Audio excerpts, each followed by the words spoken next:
The following program is being brought to you on the Voice America Empowerment Channel. For more information about our network and to check out additional show hosts and topics of interest, please visit voiceamericaempowerment.com. The Voice America Talk Radio Network is the worldwide leader in live Internet talk radio. Visit voiceamerica.com. The views and ideas expressed on the following program are strictly those of the host or guests and do not necessarily reflect the views and ideas held by the Voice America Talk Radio Network, its staff, and management.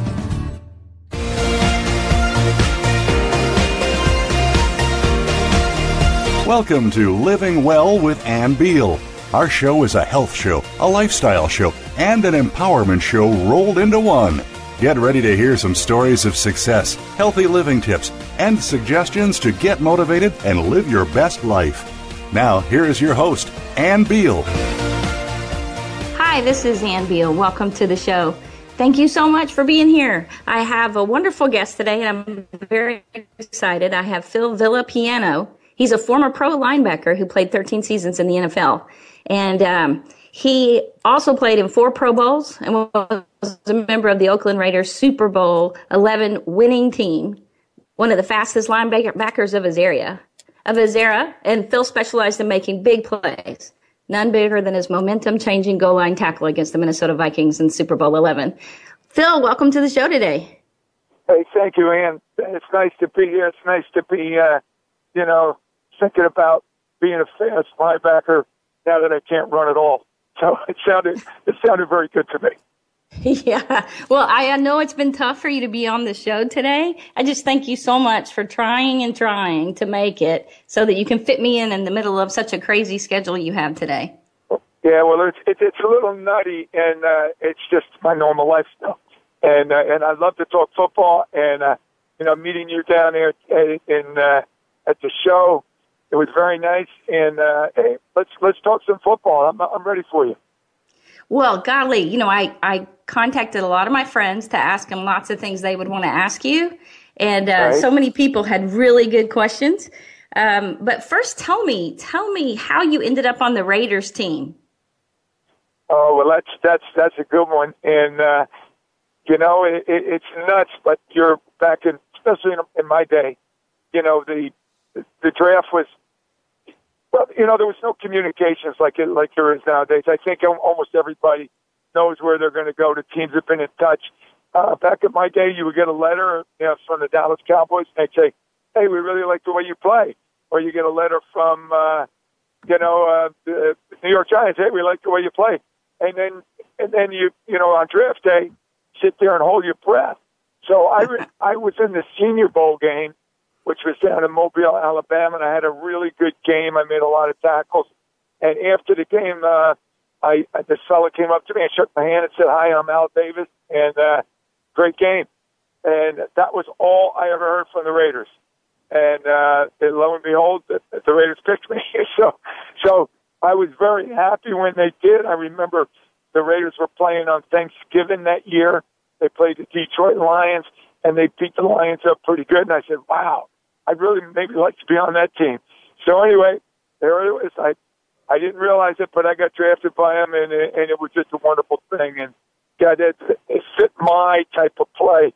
Everybody has a certain type of play that they like, and they do. And I'm a very aggressive type guy, and the Raiders like to play that type of defense. And when they put me out there, or they asked me to, I really didn't know, all the coverages and all the little finer nuances of the game, but of the defense, because it takes a long time to learn that. But I remember when John Madden told me, we brought you here to make tackles. So making tackles was easy for me. So I just went out and made a lot of tackles, and everything worked out perfect. Well, and right now, everyone is kind of ramping up for fantasy football. All the teams were at camp, and now they're in preseason. So at this time of year, do you start feeling that feeling? Oh, man. Well, I'm certainly looking forward to opening day. I'll be out in Oakland. They play Cincinnati in the opener. I'm looking forward to that. And I love football. I know the preseason, what they're doing right now. Everybody, hey, you're trying to make a team.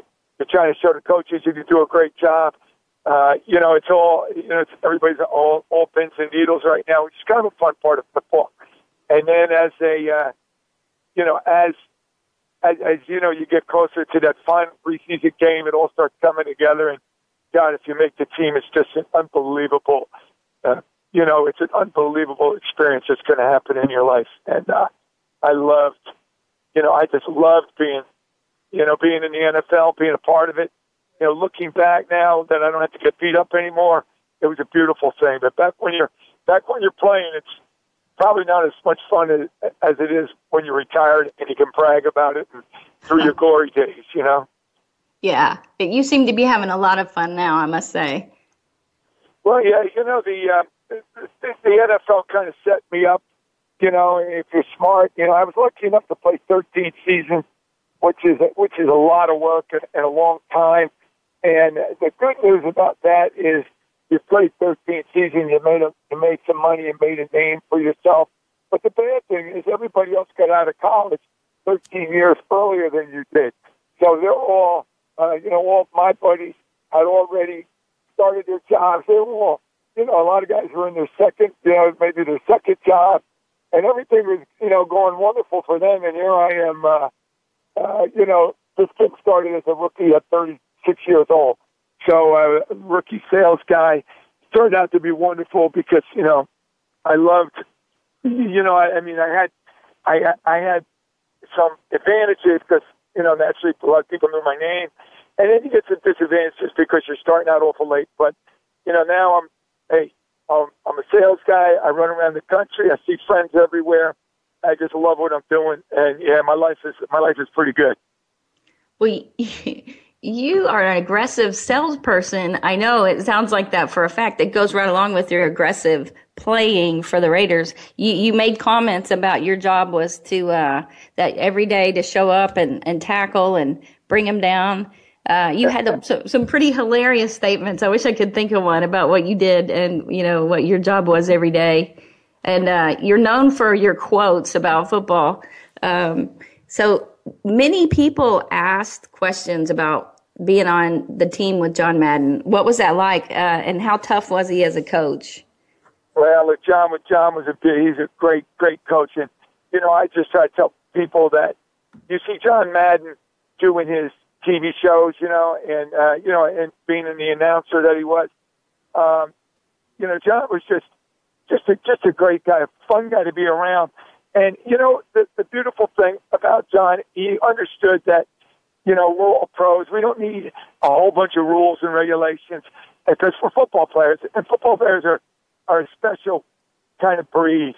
They're very, they're all, I don't know, type personalities, type A, type B, type C, type D, whatever people want to say.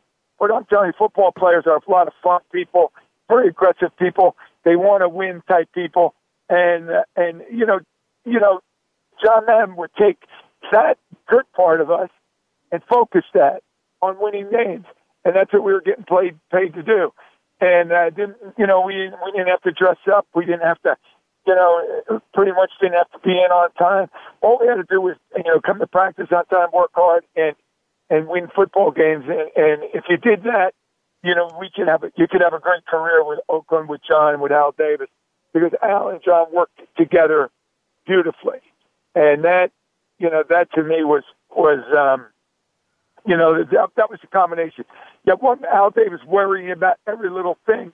Al, if there was an advantage, I laugh about the football, the deflate gate up in up in New England, and I look back about what we, Al Davis would have done that in a second. If Kenny Stabler wanted the ball a little less air in it, no big deal. And that's just the way it was in those days, and no one would say a thing, and it would just be done. If we needed more air in football, there'd be more air in a football thing. If we wanted to have the field be wet, the field would be wet. If we wanted the field to be dry, the field would be dry. Every little advantage, that was Al Davis's, that was the beauty of him. He would figure it out, and John Madden would just coach us. And it was a great organization to be a part of. And I'm just with a friend of mine over in Cincinnati last night, Steve Sylvester. He's got 3 Super Bowl rings in the Raiders. And we sat there and entertained a group of people just telling Raiders stories about how crazy it was. And, people would just wouldn't understand, that we were a real great football team and we had a ball playing at the same time. Well, let me ask you a little bit about the Deflategate thing, because I had a couple of players on talking about it back then. And for me, being a girl, okay, I grew up with 4 brothers, and I know how much easier it is to throw the football. I had so much trouble because my hands are small because I'm kind of short and I'm petite. And so for me to get my hands around that ball, I can throw a spiral if there's less air in the ball, okay? If there's not and the ball is all the way blown up, I can't throw it very well. And so, I would always, when I heard about the air in the ball, I thought, man, I know how much easier it is to throw it when there's less air, And so did they have those rules back then when you were playing for the amount of the specific amount of air? I don't think they did, and to tell you the truth, it was, maybe they did. I don't think so. Because, I don't either. The guys just, it was like, you just don't worry about things like that. But that's kind of funny that you would notice and you would know that it's easier to throw a ball if there's a little less air in it. Well, how about the running back? Well, and my brothers would tell me. All of a sudden, somebody did some research on the Patriots not fumbling either because they could grip it a little bit better. And how about the receivers catching it a little easier because it's softer? So, I guess that is kind of an advantage. But, hey, I'm all about, New England doing it. I think it was kind of cool that they did it. They got caught. I'm sure Tom Brady's going to have to sit out a little bit. I don't know why. I think probably it's not his fault. I would have to think it's more of the organization's fault. You know what I mean? Yeah. And when did they, I thought, well, golly, I didn't even know that. When did they get such detailed rules on the certain amount of air? Football's changed so much since you played, because even when I saw Tim Tebow, and I like Tim Tebow, no matter what people have to say about him, I saw him make the touchdown where he ran for the touchdown the other day. And those are the kind of touchdowns when I was playing with my brothers, they would have said it wasn't a touchdown. And so now they just got to get the ball over the little thingy, right? And I'm just always like, that's not even a real touchdown, Yeah. So they've changed the rules quite a bit. That's funny you would say, you're a little tomboy, aren't you? I love it. I love what you're saying. My sister probably grew up the same way as you. She get out there and tackle with the best of us. But, I'll give you a little story, and I won't use the word, but, there was a time we were playing the Pittsburgh Steelers, and they were getting ready to kick a field goal. And, we used to have practice balls, and the practice balls were balls that are probably, let's say, 5 or 10. I mean, could be 5 years old, okay? And here's this, and what they used to do so the players wouldn't steal them and bring them home and give them to their kids was they would write the word F-U on the ball. And on our deodorant in the bathroom, they'd write it out, F-U, and on our deodorant, on our shaving cream. So everything the Raiders didn't want the players to bring home, they would write that on the ball. So anyway, Andrea is getting ready to kick a field goal, and Ray Mansfield lifts his hand up in the air and calls the referee over and looks down at the ball, and it says F-U on the ball, right? So we all looked in there, and we knew that was an old practice ball because that's what they wrote on the ball. So what the Raiders did was they slipped an old practice ball, when they were supposed to, kick the field goal.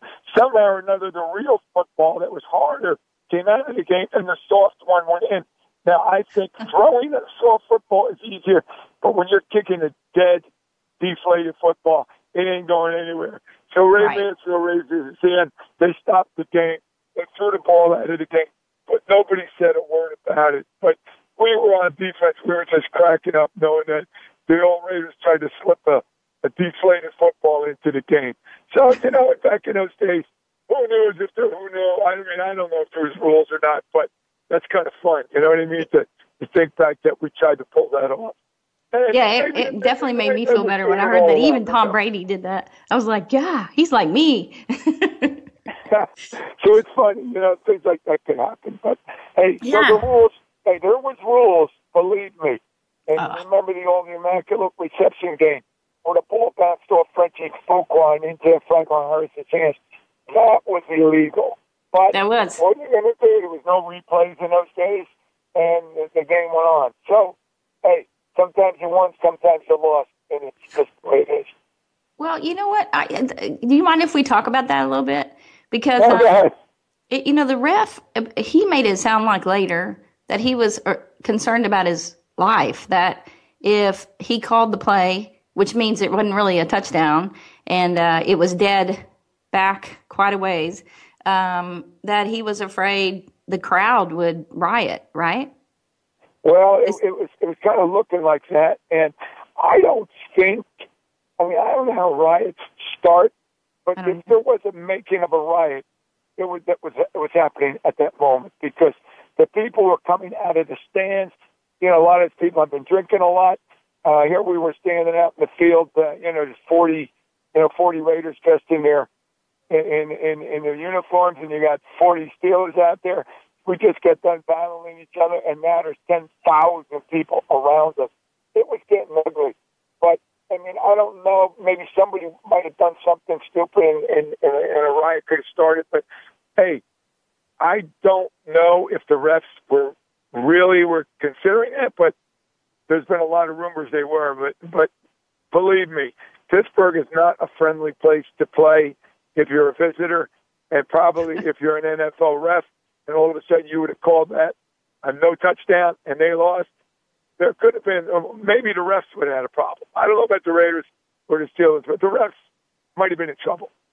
Yeah, because, when you think about that long ago, when was that? What year was that? That was 72.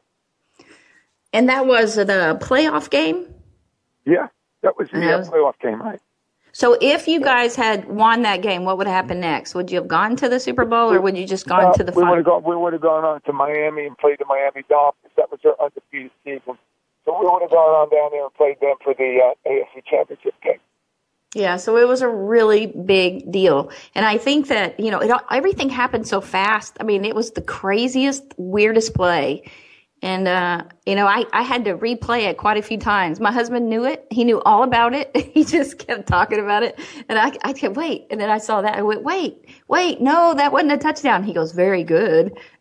and I'm like, I don't understand. And then he started telling me all about it. And I'm always, my friends, my guy friends that love football, it is amazing to me. They can't remember simple things today, but they can remember every play, every year for every team back whenever.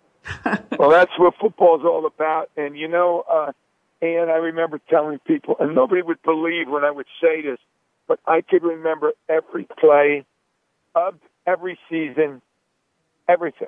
It's just when you love something, it just happens. And like, when you love something, you remember something. Hey, you remember you got your first girlfriend. You were so excited you can remember everything you said to her.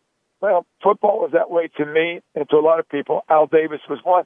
Him and I would talk for hours about things that other people wouldn't think about, but we could remember everything. And that's this fantasy football people that are out there, they remember every player's name and everything they did, and I love that stuff. And that's the way football fans are. And somehow or another, it's totally captured America, and I think it's great. And what it does for guys like me that did play the game, man, we could talk forever, about this. I can watch the Steelers play right now, or the Bengals play right now. I can remember every little thing that happens in the game, and then I see a Bengal fan, and I can talk like that. It's fun. It's pretty cool. And, wow. Okay, so I have some detailed questions for you then. Are you ready? What did you say? I'm going to ask you, like, okay, so who was the best player that ever blocked you? Oh, let me think about that.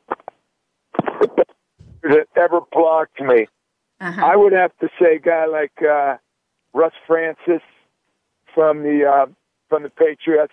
He's probably 6'5", about 260. He came off the ball. He was solid rock. That guy gave me trouble. And and Bob Trumpy from the Bengals, Riley Odom from the Broncos. Oh, they had a tight end over. Oh my God, for Baltimore, Jim Mitchell. Oh my God, another one. And then there was another Jim Mitchell from Atlanta. These guys were tight ends that were, what I had to do. It's not that hard if you can put your shoulder on somebody. But when you're a linebacker, you got to put your hands out there. And a lot of times your hands aren't as strong as the blockers that are coming out at you with their shoulders and their face and their heads. So these guys come flying off the ball, and you just got to stop their momentum, and you have to fight them, and you can't go backwards. And then you got to get rid of them and make a tackle. So, that was kind of hard. But, the one guy that gave me fits was Russ Francis. Russ Francis. Yeah, who'd he play for? Patriots. Great player. The Patriots. Yeah, so, I had people asking me that a lot, like, who was your hardest person to block? Who was the most difficult person to tackle? Yeah, a lot of people were asking me that. And I thought that was a fascinating question because I tell you, it's a very good question. And, at the beginning of my career, my first 6-7 years, I always played on the outside. So I always had to deal with tight ends and running backs. And once in a while, you had to deal with a pulling guard. Like, I remember John Hanna from the Patriots would come flying around, pulling. He would pull him, come around the end. He'd be like 300 pounds flying at you. That was ugly, too. And I remember Noah Jackson from Chicago Bears, another one, big pulling guard. These guys that can run around the ends at 300 pounds. That was a problem. And you better know how to get your leverage. You better know how to get underneath them in order to make that happen. I mean, in order to stop them. But you just asked me another good question, and who's the hardest running back? And so after I got rid of the tight end, then I had to make the tackle. So I tell everybody they came in three varieties. They came in the little fast guys, and then they came in like the medium-sized great runners, like Gale Sayers and O.J. Simpson and those type of guys. And then they came in the big version, like the Larry Zonka. So, let's say my little version, the fastest guys would be like a guy like Terry Metcalf, unbelievable runner. Otis Armstrong, another great runner. Billy White Shoes Johnson. Try and catch them. They're not hard to tackle. Just can't catch them. Then you got guys like O.J. Simpson. That was fantastic. Nobody could cut like O.J., run like O.J., and he was also big. It went about 220, So I think O.J. above everybody else would be the hardest guy. And then you got the other guys like Larry Zonka. That was 250, 255, 260. And those are the guys that hurt you, like Earl Campbell. They can hurt you because they were so strong. So those are my three varieties. Those are some of the guys. Franco Harris, big, strong. And a lot of people, would say, oh, Franco will just run out of bounds. Well, yeah, he would just run out of bounds when he had nowhere to go. But, boy, you don't want to be in front of Franco when he turns it up the field. He's fast and big and strong, and those guys hurt you. And like with the Raiders, we had Marv Hubbard, Pete Banaszak, Mark Van Egan. These were three big, strong fullbacks that would run you over. They enjoy running you over. That's those type of runners. So anyway, you get in the NFL, you get all varieties. As long as you're a big, tough guy, that was, if you're a big, tough guy, you could play in the NFL. And no matter if you were big or small, it was kind of crazy. Well, and you were scary. You were scary, and you were big. You know, you were a lot bigger than you are now. I mean, yeah. How much did you weigh? Well, probably the most I ever weighed was about 225 pounds, you know, which is not all that big by today's standards. But when I was playing, the biggest thing was you needed to be fast because they didn't have, you know, they didn't, on second down, they didn't take the linebackers out of the game and bring in defensive back. You had to be big enough to take on the running back, take on the tight end or a guard, but you had to be fast enough to run with the running backs and the wide receivers. So 225, 230 was a linebacker of my era's size, and that was pretty good size, you know. And, you know, I could be bigger than the runners, but but still I could run with them, you know. Yeah. And so that was kind of what they were looking for. And, you know, when I went to a lot of Pro Bowls, and I remember, you know, going into the Pro Bowl, and pretty much every year Jack Ham and I would be playing left, you know, and Ted Hendricks and Andy Russell, and we would be the starting linebackers, and we were all 225, all right around that size. Wow. Okay, so people were a little smaller as far as the biggest guys. Or you said one was 250. I can't remember if that was Russ Francis. You had some bigger guys than you then. Yeah, and what happens, and you know, over the years, the guys just kept getting bigger and bigger. That's why I'm kind of glad I retired in 1984. And you know, nowadays they're a lot bigger. You know, the nutrition is so much better. The weightlifting. You know, we had a weight room in our locker room that looked like, you know, a grammar school could have had it. You know. Now they got a weight room that looks like, you know, the biggest gym in the world. You know, I mean, so many things have changed to get guys bigger and stronger and faster.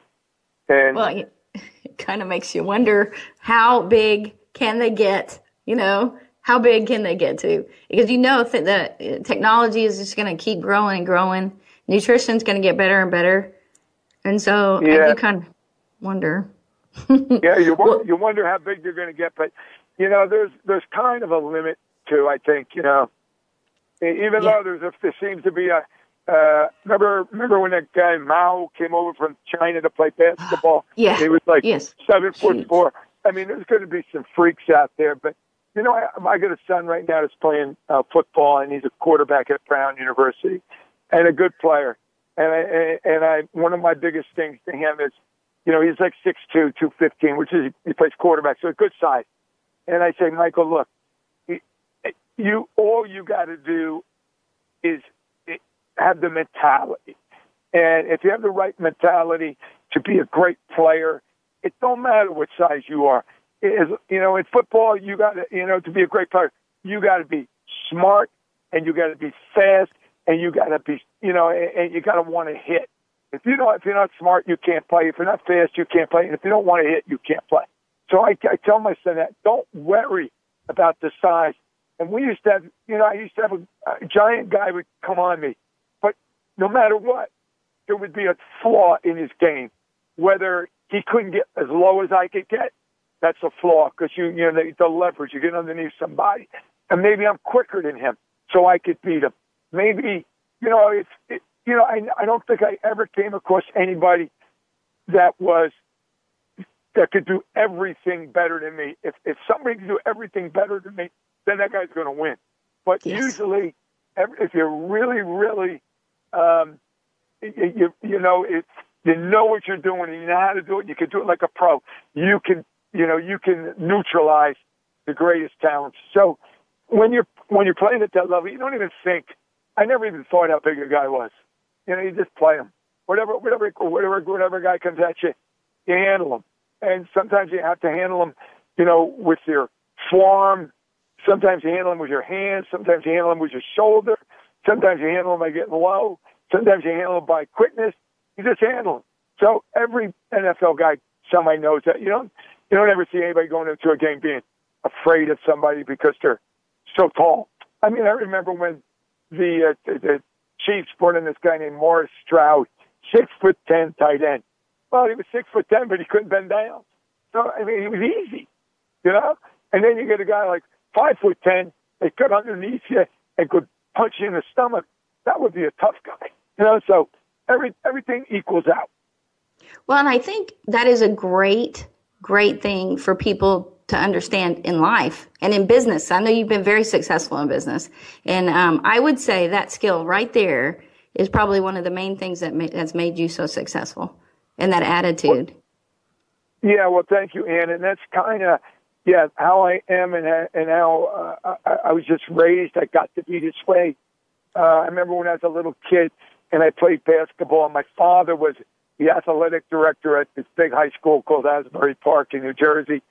And my father came to see us play. We were at a place called Bradley Grammar School. And me and my friend, my father never saw me play like at the seventh grade. We only went up to seventh grade, and then we went to the eighth grade. Was in high school. So he came over to Bradley Grammar School to see us play, and I wasn't out on the floor 5 minutes. The coach had to take me out of the game. I had like 4 fouls. My other friend got like 4 fouls, and I came home that night expecting my father to say, "God, Phil, you guys really played tough basketball." I expected something like that. Well, my father told me I was a disgrace to basketball. I thought he would never come see me play again. If I don't know the rules, and I make fouls like that, he would not waste his time to come see me play. And boy, that was a shocker to me. But that's the way I play basketball. And that's the way. But football was my love. And when I did what I did in basketball on the football field, that was good stuff. You know? So anyway, I just started realizing that was a good thing to play football like that, aggressive. And then when I learned, I also played better basketball as I got older. I calmed down the fouls because I realized that was not good, but I still played aggressive. I started realizing everything, if you do everything aggressive and you love what you're doing and you just attack, that's kind of a good thing no matter what. Either, whether it be sports or with your girlfriends or with your business, it all is good to be that way. And hey, if other people don't see that and they sit back and they let somebody that's kind of an aggressive guy, beat them out, shame on them. God gives us all these talents, and you just got to use them, And my brain is a pretty powerful thing, and that's kind of how I run my life. I like to be aggressive, and not to the point that, I would ever, I've met you, Annie, and you see the way I act, but then again, I also know how to control that. You can't be a complete nut. Nobody's going to want to be around you. But anyway, it's kind of a good thing. So I use that old football stuff in my business. You're right, and it seems to work pretty well. Well, you talk about Al Davis. He coached a long time. I mean, he just died when? Not that long ago, right? He died about 4 years ago now. Golly. Well, and so playing for him and playing for John Madden, a lot of people wanted to know what Sundays before the game were like. Well, it was.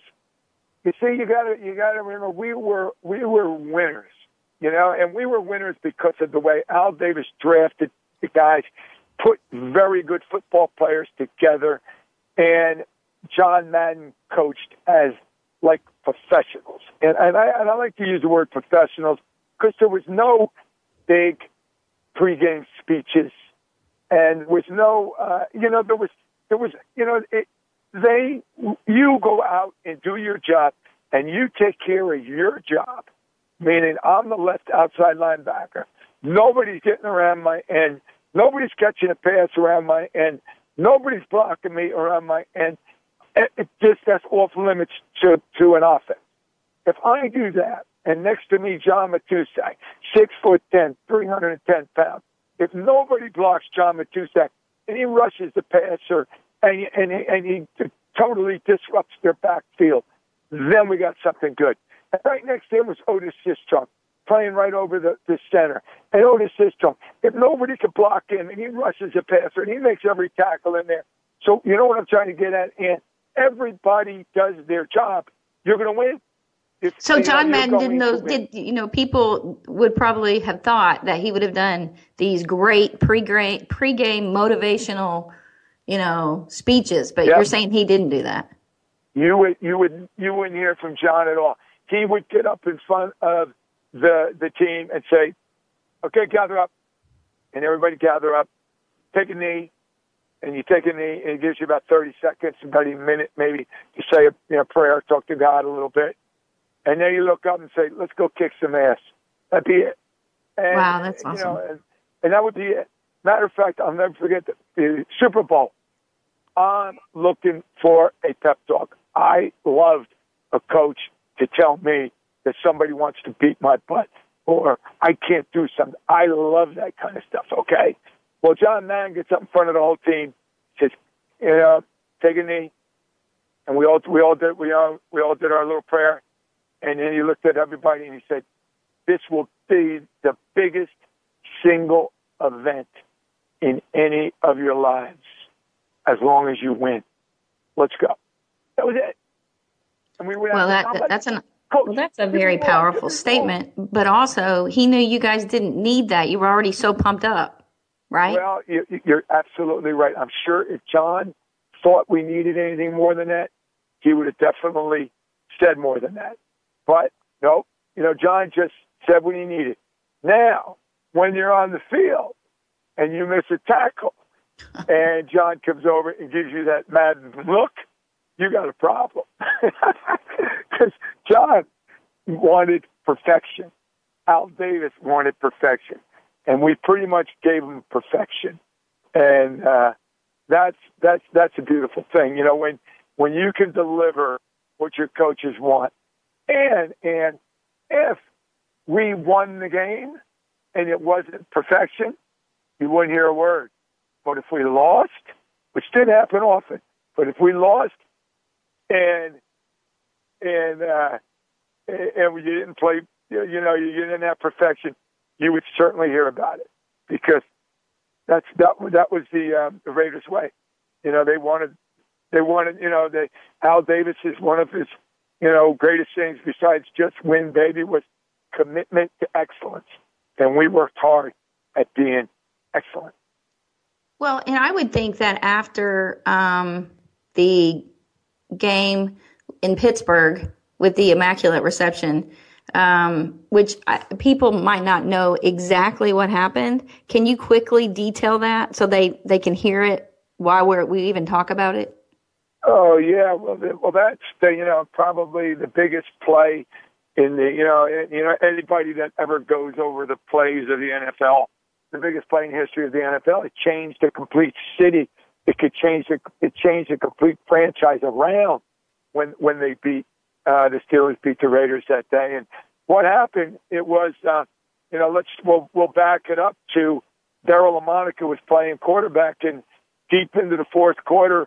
John Madden finally, took out Darryl. He was being ineffective, put in Kenny Stabler, and with about a minute left in the game, Snake scrambled around the left side, and there was nobody there. They were all off covering our defense. Covering our receivers. Kenny ran about 30 yards in for a touchdown, and we were down 6-0 before that happened. So we're up 7-6. We kick off to the Steelers, and so then now it's under a minute to play, and it gets down to 4th down and 22 to go. It's snowing, it's windy, it's freezing cold, and they got one last play. And I'll never forget getting in the huddle, and Franco Harris was my guy. I had to cover Franco. We took out one linebacker, appointed another defensive back. So we took out Dan Connors, who was the middle linebacker, took him out Gerald Irons, and myself. Gerald's got Fuqua, I got Harris, and on that particular play, they had maximum protection no, they didn't. Fuqua left the backfield and was running a pattern, Franco stayed in to block. I ran up, I grabbed Franco, and now Bradshaw runs around to the right and the opposite of me. And now all of a sudden, Franco releases down the field. And I'm like, what's this jerk doing running down the field? He ain't going to do any good down there. But anyway, I'm running right next to him. And then I saw Bradshaw throw, so I left Harris to go help on the tackle if I could. And Tatum comes up and nails Fuqua right in the back. Frenchie's shoulder hits the ball. The ball ricochets off of his shoulder right back to where I just left. And then I turned around, and there's Franco, right? Because I left him. He's going to catch the ball. I'm like, holy shit. I run over there. I go to help Frank, help make the. I thought I could make the play. This guy McMakin dies in the back of my leg, so he clips me. So let alone the ball hitting Fuqua's shoulder, going from offensive guy to an offensive guy, which is illegal. That happened. I get clipped on the play. I see Franco go down low, not sure if he even trapped the ball on the turf or not. Maybe he did. So that was like 3 illegal things. And, all of a sudden he's off and running, and he goes in for a touchdown. It was 22 seconds left. So, ended up with about 10 seconds left. They kicked off to us, but the game was over, and they win 13 to 7. So, it was just a crazy bunch of events that went bam, bam, bam, bam, faster than you could even think about it. And the stadium didn't know what happened. The referees didn't know what happened. They never put their hands up and said touchdown. Everything was nuts. The people were coming down on the field. The referees disappeared. They went into one of the dugouts, and they called upstairs, and they supposedly said, we got to get out of here. So it was nuts. But, all things, think back about it. And Franco Harris and I are great friends. He calls me every December 23rd, right around 4 o'clock in the afternoon, and asks me what I'm doing, and just to remind me of the Immaculate Reception. And then we've had many, many laughs throughout, over the years. I'm saying it was illegal. He's telling me I was loafing on the play. That's why he ran down the field, and he outran me, and I'm like, get out of here! I left you, So we laugh about it, but being involved in the number one craziest play in the NFL history, that's kind of cool. And covering Franco last year was the 40th anniversary of that play. Actually, not last year, 2 years ago. Franco invited me to come out and spend the weekend with him and do all the Steelers stuff, which I did. And I represented the Raiders. We had a ball, reminiscing the Immaculate Reception. They put a statue in the parking lot where that happened. I got the chance to get up and tell everybody I was clipped on this spot right over there. So it was kind of funny. So listen, all in all, we got the Steelers on a roll. They went on for 10. Well, matter of fact, Steelers are still pretty good, and we got them going, and I'm happy to be a part of it. And it was just a great play in the history of the NFL. And I've got plenty of friends on the Steelers because of that play, and we talk about it every time we see each other. So all said and done, I'm kind of glad it happened. And we ended up going back and winning the Super Bowl years later, so that's good. Yeah, that's what I was thinking. Ann. So what did John Madden say to you guys after the game? Well, he couldn't say very much. I'm not. We really didn't even know what happened, and I didn't at this point. Similar to you and millions of other fans, I didn't even know about the rule offense to offense. Now that rule, they threw out that rule after that game because it's too hard. I don't even know why they had it in the first place. But I think John Madden was the only guy that knew why he was on the field, why he was arguing with the referees, because he was totally right. He was totally correct. It was an illegal play at that time, not in 2015, but it was illegal then.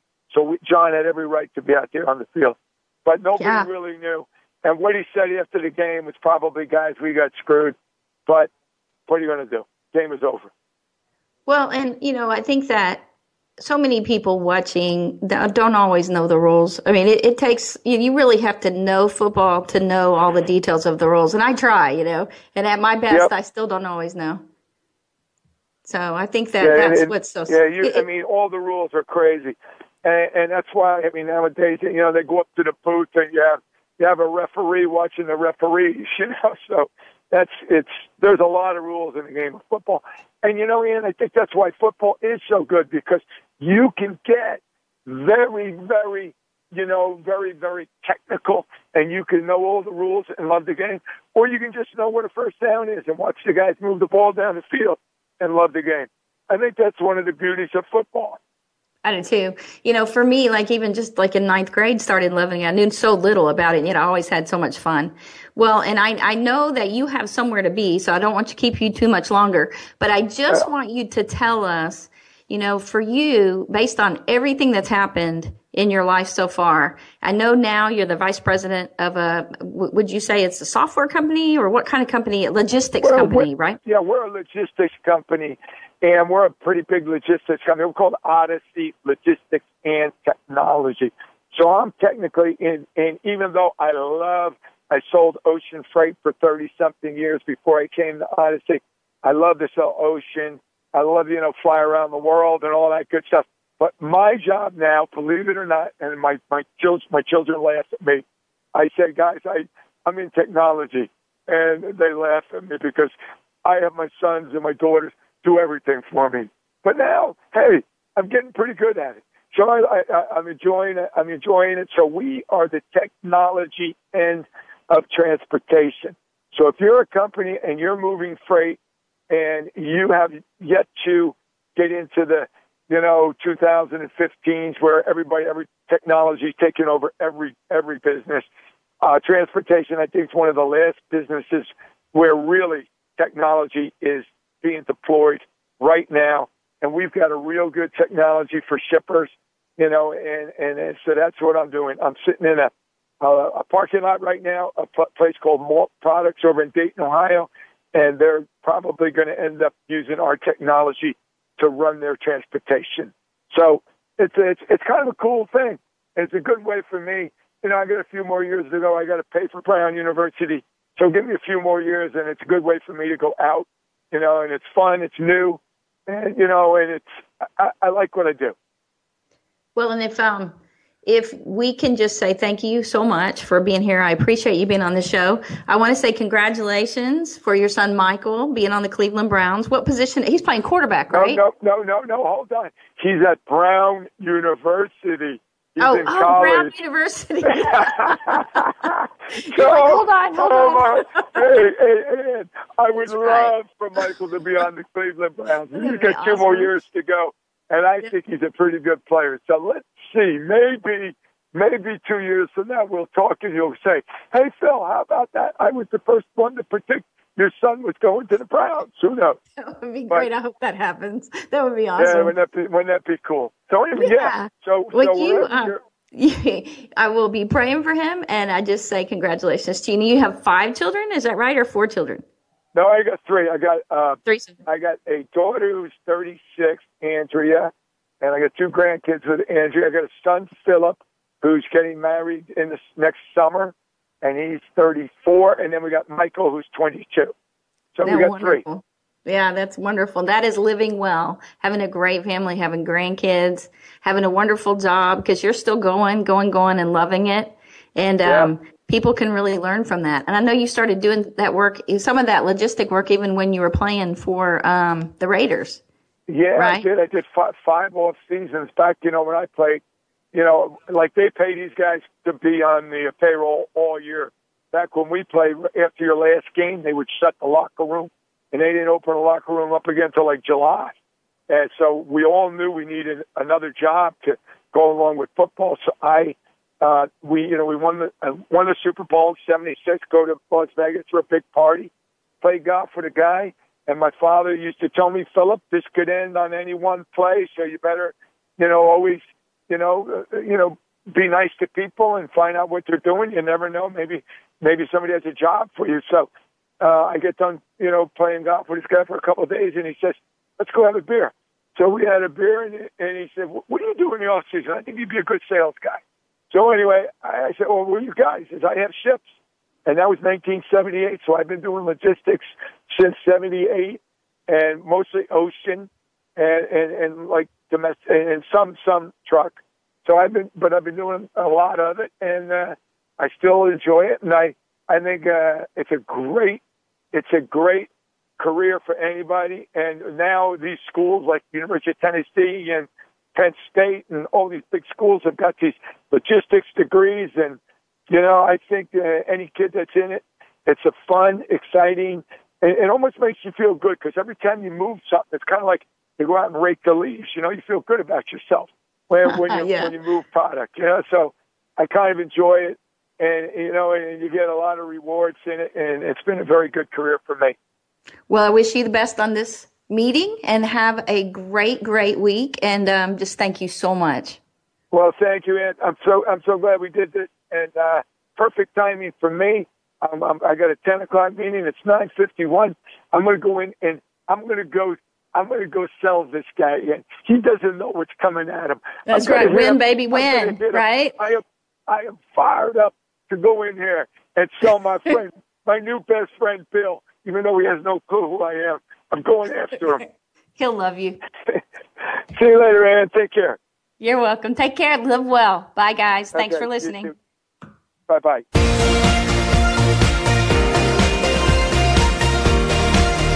Thank you again for joining us. Living Well with Ann Beal airs live every Wednesday morning at 7 a.m. Pacific Time, 10 a.m. Eastern Time on the Voice America Empowerment Channel. We can't wait to see you again next week.